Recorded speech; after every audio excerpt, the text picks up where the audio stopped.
ಮತ್ತೊಂದು ಕಡೆ ದರ್ಶನ್ ವಿರುದ್ಧ ಕೇಳೋಕ್ ಸಿಕ್ಕಿರುವ ಆರೋಪ, ಹಾಗೆ ಆತ ಮೆರೆದಿದ್ದಾನೆ ಎನ್ನಲಾಗ್ತಿರುವ ಕ್ರೌರ್ಯ ಎಂಥವ್ರಿಗಾದ್ರೂ ಕೂಡ ಇಂಥ ವ್ಯಕ್ತಿ ನಮ್ಮ ಸಮಾಜದಲ್ಲಿ ಇದ್ದಾನಲ್ಲ ಅನ್ನೋ ಬೇಸರ ಕಾರಣವಾಗುತ್ತೆ. ಅದರಲ್ಲೂ ದರ್ಶನ್ ಹುಟ್ಟೂರಿನಲ್ಲಿ ಗರಂ ಆಗಿದ್ದಾರಂತೆ ಜನ. ದರ್ಶನ್ ಕ್ರೌರ್ಯಕ್ಕೆ ಕುಟುಂಬಸ್ಥರು ಕೂಡ ಅಸಮಾಧಾನಗೊಂಡಿದ್ದಾರಂತೆ. ಹುಟ್ಟೂರು ಪೊನ್ನಂಪೇಟೆಯಲ್ಲಿ ಸ್ಥಳೀಯರು ಬೇಸರ ವ್ಯಕ್ತಪಡಿಸಿದ್ದಾರೆ. ಹುಟ್ಟೂರಿನಲ್ಲೇ ದರ್ಪ ತೋರಿಸಿದ್ದ ನಟ ದರ್ಶನ್ ಪೊನ್ನಂಪೇಟೆಯ ಮನೆಯನ್ನ ಧ್ವಂಸ ಮಾಡಿದ್ರಂತೆ ನಟ ದರ್ಶನ್. ಆಸ್ತಿ ವಿಚಾರಕ್ಕೆ ಸೋದರ ಮಾವರಿಂದ ಏನೋ ಕಿರಿಕಾಗಿದೆ. ಆ ಸಂದರ್ಭದಲ್ಲಿ ಗಲಾಟೆ ಆಗಿದೆ. ಗಲಾಟೆ ಸಂದರ್ಭದಲ್ಲಿ ಮನೆಯನ್ನ ಜೆಸಿಬಿ ಮೂಲಕ ಕೆಡವಿಸಿದ್ದ ದರ್ಶನ್ ಅಂತ ಹೇಳಿ ದರ್ಶನ್ ವಿರುದ್ಧ ಕುಟುಂಬಸ್ಥರೂ ಕೂಡ ಅಸಮಾಧಾನ ಹೊರಹಾಕಿದ್ದಾರೆ. ನಾನು ಸಣ್ಣದ್ರಿಂದಲೇ ದರ್ಶನ್ನ ಎತ್ತಿ ಆಡಿಸಿರ್ತೇನೆ.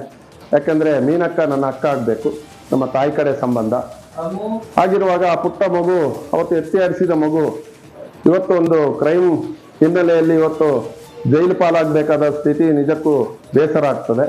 ಹಿಂದೆ ಕೂಡ ಪತ್ನಿ ವಿಜಯಲಕ್ಷ್ಮಿ ಅವರ ಮೇಲೆ ಹಲ್ಲೆ ಮಾಡಿ ಪರಪ್ಪನಾಗರ ಜೈಲಿಗೆ ಸೇರಿದ ಘಟನೆ ಕೂಡ ನಡೆದಿತ್ತು. ಇದರ ನಡುವೆ ಕೂಡ ಅವರ ಒಂದು ತಾಯಿ ಆಸ್ತಿ, ಅಂದ್ರೆ ತಂದೆ ತಾಯಿ ಆಸ್ತಿಯಲ್ಲಿ ಸಮಪಾಲು ಬೇಕು ಅಂತೇಳಿ ಮೀನಕ್ಕ ಕೂಡ ಹೋರಾಟ ಮಾಡಿದ್ರು. ಹಾಗೆ ಪೊನ್ನಂಪೇಟೆಯಲ್ಲಿ ಬಂದು ದರ್ಶನ್ ಅವರ ಅಂದ್ರೆ ಮೀನಕ್ಕ ಎಲ್ಲ ಸೇರಿ ಅದೊಂದು ಮನೆ ಧ್ವಂಸ ಪ್ರಕರಣ ಕೂಡ ನಡೀತದೆ. ಆಗ ಅವರ ಸಹೋದರ ಬೆಂಗಳೂರಿನ ಚಾಮರಾಜ ಅಂತ ಹೇಳೋರು ಅದರ ಬಗ್ಗೆ ಪೊನ್ನಪೇಟೆ ಪೊಲೀಸ್ ಠಾಣೆಯಲ್ಲಿ ದೂರು ದಾಖಲು ಮಾಡ್ತಾರೆ.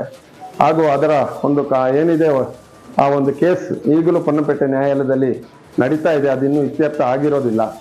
ಬಟ್ ಇದೆಲ್ಲ ಒಂದು ಒಳ್ಳೆ ರೀತಿಯಲ್ಲಿ ಒಂದು ಏನ್ ಹೇಳಿ, ಹುಟ್ಟೂರು ಅವ್ರದ್ದು ಪೊನ್ನಪೇಟೆಯಲ್ಲಿ ಇದೆಲ್ಲ ಒಂದು ಅವರು ಸಹೋದರರೆಲ್ಲ ಸೇರಿ ಒಂದು ಕಡೆ ಕೂತು ಅದನ್ನ ಇತ್ಯರ್ಥ ಮಾಡ್ಕೊಳ್ಬೋದಿತ್ತು. ಆಸ್ತಿಯಲ್ಲಿ ಏನಿದೆ ಅದು ಆಸ್ತಿ ಮಾರಾಟ ಮಾಡಿ ಸಮಪಾಲು. ನಡಿ ಈಗ ಶುರು ಮಾಡೋಣ. ಕೇಸರಿಯಿಂದ ಮನೋಲ್ಲಾಸ ಮನಸ್ಸು ಮತ್ತೇರಿ ಕುಣಿದಾಡಿದೆ ನೋಡು, ಮನಸ್ಸು ಮತ್ತೇರಿ ಕುಣಿದಾಡಿದೆ ನೋಡು. ಕ್ಷಣ ಕ್ಷಣವೂ ಆಚರಿಸಿ ಕೇಸರಿ ಹಬ್ಬ. ವಿಮಲ್ ಬಾಯಲ್ಲಿ ಹೇಳಿ ಕೇಸರಿ.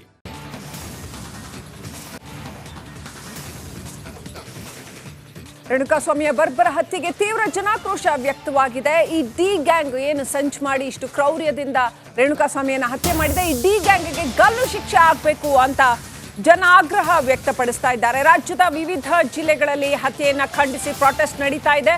ಪ್ರತಿಭಟನೆಯಲ್ಲಿ ಮಠಾಧೀಶರು, ನಾಗರಿಕರು ಎಲ್ಲರೂ ಕೂಡ ಭಾಗಿಯಾಗ್ತಾ ಇದ್ದಾರೆ. ಲಿಂಗಾಯತ ಸಮುದಾಯದ ಮುಖಂಡರು ಕೂಡ ಭಾಗಿಯಾಗಿದ್ದಾರೆ. ಹಾಸನ, ಕಲಬುರಗಿ, ರಾಮನಗರದಲ್ಲೂ ಕೂಡ ಸಿಕ್ಕಾಪಟ್ಟೆ ಪ್ರತಿಭಟನೆ ನಡೀತಾ ಇದೆ.